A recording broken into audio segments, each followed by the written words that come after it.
As medidas de distanciamento social adotadas durante a pandemia do novo coronavírus foram e continuam sendo a principal estratégia que temos para evitar a propagação da doença e as mortes causadas por ela. Nós devemos continuar, sem dúvida, com essas medidas, evitando aglomerações, saindo de casa apenas se necessário. Tem sido muito difícil para a maior parte das pessoas lidar com as consequências do isolamento e, em alguns países onde a abertura já está acontecendo e as pessoas já estão podendo sair de casa, tem sido difícil voltar à rotina, voltar à vida normal. Sair de casa tem sido motivo de uma síndrome, a síndrome da cabana. Nós vamos falar um pouco mais sobre isso no vídeo de hoje. Me acompanha?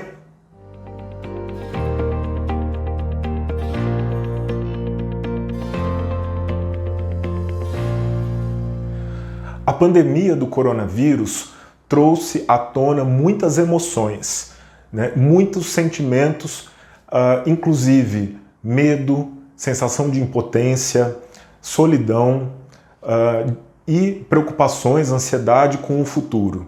Isso repercutiu na qualidade do sono das pessoas. Muitas pessoas passaram a ter dificuldades para dormir, além de perceber mudanças no apetite e ganho de peso. Além disso, a tristeza, né, relacionada com essa solidão, com a falta do apoio social, né, das atividades de lazer, das atividades físicas que são feitas fora de casa, né, e dos estudos, do trabalho, que passaram a ser restritos ao lar, trouxeram todas essas dificuldades. Sem falar, né, no sofrimento das pessoas que perderam pessoas para essa doença. Então o luto, com certeza, é um dos principais, o principal, talvez, dos sofrimentos que nós temos visto aí.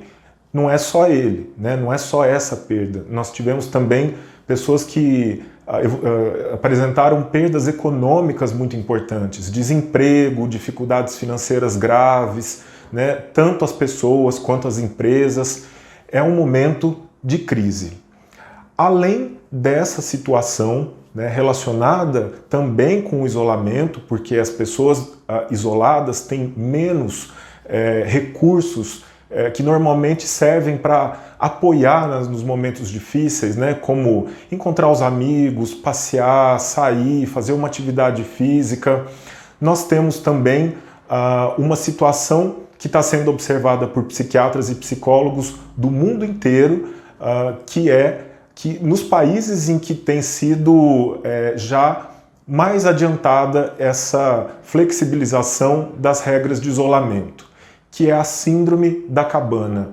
A síndrome da cabana é o medo excessivo, né, ao retornar para a vida social, para sair de casa. As pessoas ficam extremamente inseguras, amedrontadas, tensas, confusas, e isso pode levar a uma evitação desses compromissos fora de casa, né? Nos países em que já se pode sair de casa, algumas pessoas têm optado por manterem-se isoladas, ficarem mais tempo dentro de casa, seja por medo da doença ou por terem perdido, né, muito desse laço social, de não terem de terem dificuldades nesse momento de se adaptar novamente à vida fora de casa.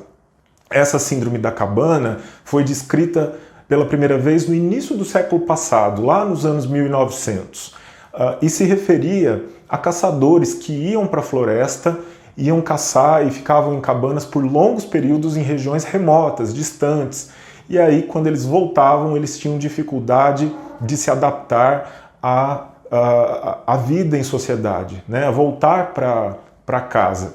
E essa situação tem sido vista lá fora e também começa a ser vista aqui no Brasil, naquelas regiões que já estão mais avançadas na flexibilização dessas regras, né, que nós estamos seguindo aí das autoridades sanitárias.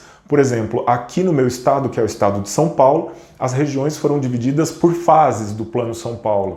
A fase vermelha era a fase em que só os serviços sociais funcionavam, a fase verde é uma fase mais próxima da normalidade, temos a laranja e a amarela. No momento, estamos aqui, na maior parte do estado, na fase amarela. Isso significa que algumas atividades são permitidas, como, por exemplo, o comércio, as academias, os salões de beleza, bares e restaurantes, embora com capacidade reduzida, né? No entanto, algumas pessoas podem se sentir muito desconfortáveis com esse retorno, né? E passar a evitar situações em que tenham que sair de casa. Pessoas que têm depressão, ansiedade, fobias ou mesmo transtorno obsessivo-compulsivo, TOC, podem ter mais dificuldade nesse retorno às atividades fora de casa. Por exemplo, nos pacientes que têm o TOC, eu percebi ao longo da pandemia um aumento da angústia, do sofrimento relacionado com pensamentos de contaminação e as obsessões, né, o comportamento obsessivo de limpeza, que se torna exagerado a ponto de representar um sofrimento muito grande, uma doença mental. Claro que nesse momento todo cuidado é pouco e é difícil dizer o que é normal e o que não é diante de uma situação desconhecida. Mas a gente sabe que aquelas pessoas que têm o pensamento invadido por preocupações que são muito intensas, né, e geram uma angústia e a pessoa precisa compulsivamente, ou seja, ela é obrigada a fazer todo um ritual de limpeza que é além do normal, que é exagerado, né, que toma muito tempo e também causa muito impacto no dia da pessoa, essa pessoa, né, que está em sofrimento nessa situação, ela merece atenção, né? Então nós temos aí as patologias, mas não só as pessoas que têm essas condições estão em risco. Todos nós estamos sujeitos a nos sentirmos confusos, inseguros e com medo desse retorno, porque a gente vem recebendo notícias e orientações o tempo todo durante alguns meses no sentido da prevenção, reforçando o isolamento, que, claro, repito, é necessário, né? E aí eu estou falando isso mais para a gente pensar no futuro, né? Quando vai ser quando a gente terminar esse momento, quando as autoridades flexibilizarem ainda mais essas medidas e a gente puder pensar em um retorno. Para pensar nesse retorno, eu acho que é interessante que a gente leve em consideração que alguns sentimentos, como por exemplo o de medo em relação às pessoas, de desamparo, de desconfiança, de sensação de não pertencer ao grupo, à comunidade, isso pode estar presente na pessoa há mais tempo, não só agora durante a crise, durante a pandemia. E isso falou mais alto, isso veio à tona agora. Se esse for o caso, né, é necessário uma abordagem, é necessária em psicoterapia, para que a pessoa consiga observar esses aspectos da relação com o outro e aí poder, né, evoluir nesse sentido. Uma coisa que eu recomendo, que eu acho que é muito importante, desde já, né, a gente se preparar para quando houver esse retorno. E como? Com uma rotina que inclua a hora de dormir, a hora de acordar, né? Quando estamos em casa, às vezes a gente tende a bagunçar esses horários. Isso leva a alterações do padrão de sono, alterações também no apetite, na alimentação, que podem contribuir inclusive para o ganho de peso, e seguir com os estudos, com a atividade física e também com o contato com as pessoas, né? Porque a gente mantém nossos vínculos, a gente pode manter nossos vínculos mesmo durante o isolamento, com essas tecnologias, como essa que eu estou usando agora para falar com vocês.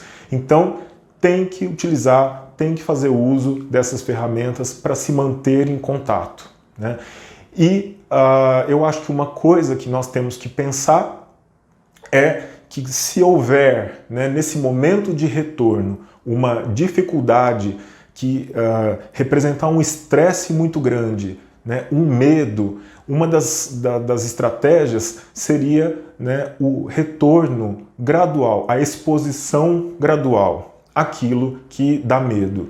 Então, pequenas saídas, né, pequenas voltas ali perto de casa e depois mais longe e depois por mais tempo, né, até que a pessoa consiga se adaptar, né, a essa situação.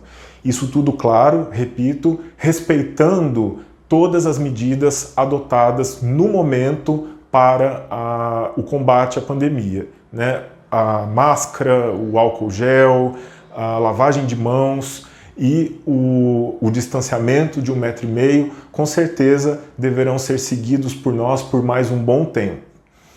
E se você tem percebido já, né, em você esse medo, né, de voltar para as suas atividades, de sair de casa, né, se lá na sua região isso já é possível, ou você já está antecipando, né, que pode vir a ter essa dificuldade no futuro, vai com calma, né, respeite o seu tempo e vá aos poucos se reconectando com as suas memórias, com a lembrança do que era a sua vida, do que você fazia antes.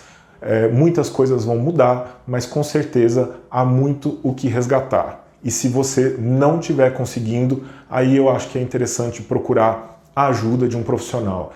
Seja um profissional de saúde mental, psicólogo ou psiquiatra, ele vai poder, né, ter um olhar, né, e uma escuta sobre essas dificuldades de retorno, né, e identificar quais são os fatores que podem estar relacionados. Se um transtorno, né, como um transtorno de ansiedade ou toque, ou se tem alguma outra situação psicológica, né, dificuldades que emergiram durante a crise e que se consolidaram ou se cristalizaram depois de tanto tempo seguido de isolamento. Então, é isso o que eu queria dizer para vocês no vídeo de hoje. Agradeço pela companhia, peço para vocês curtirem, compartilharem e a gente continua conversando nos comentários aqui do canal. E também a gente se vê na semana que vem, sempre com um tema em saúde mental e enquanto isso, o meu recado é: vamos continuar firmes no combate à pandemia do coronavírus, com o distanciamento social, evitando aglomerações, uso de máscara, álcool gel e lavagem de mãos. É isso, força para todos para a gente atravessar esse momento com o menor impacto possível na saúde mental. Um abraço.